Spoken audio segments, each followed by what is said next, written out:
Are you looking to make your own homemade cheesy potatoes? We've got you covered. This is the recipe my mom's been making for over 3 decades, and now my wife Julie's been making it for the last 20 years. So this is most definitely a staple in our family. Today, Julie is using her 2.8 liter casserole dish from Corningware.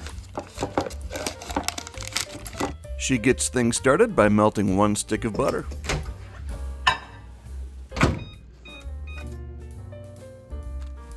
We've got our bag of Southern style hash browns, 24 ounces. That just went into a nice large mixing bowl.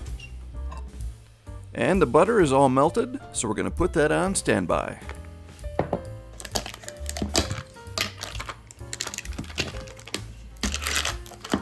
Here we've got our 14-ounce container of sour cream. That goes right in there, right on top. Then we follow that up with a 10-ounce can of cream of chicken soup.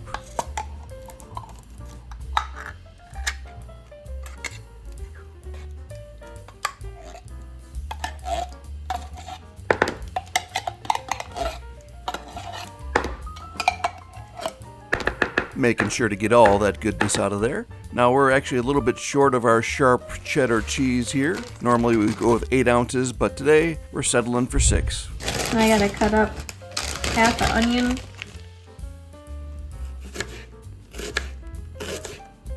My bride here has half of a large onion. This is a yellow onion left over from a different recipe. She's going to quickly dice this up.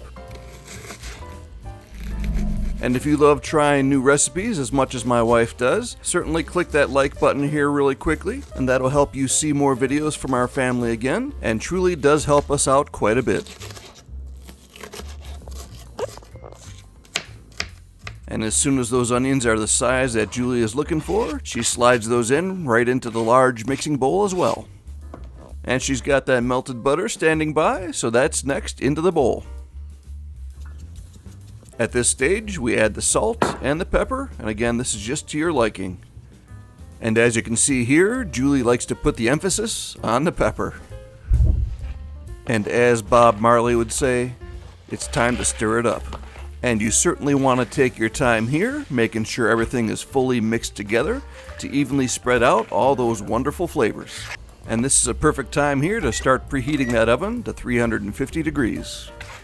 And another quick pan back to the mixing here, just to make sure we're stressing how important mixing this up fully is. Let's speed this up. This looks pretty good right here.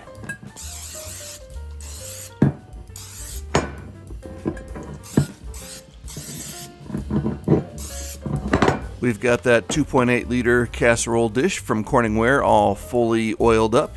So now we're going to add in our mixture evenly into this dish. And man, that is looking tasty already. And once you get that added into that dish, you're going to want to make sure it's all spread out nice and evenly, so it's the same thickness from edge to edge throughout that entire dish.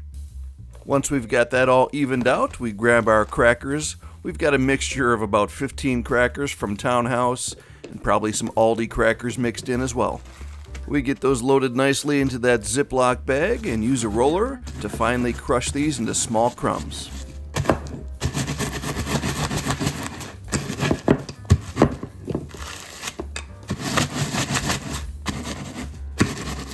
And now it's time to melt a little bit more butter. Julie's got about 1.5 tablespoons of butter here that she's going to quickly melt.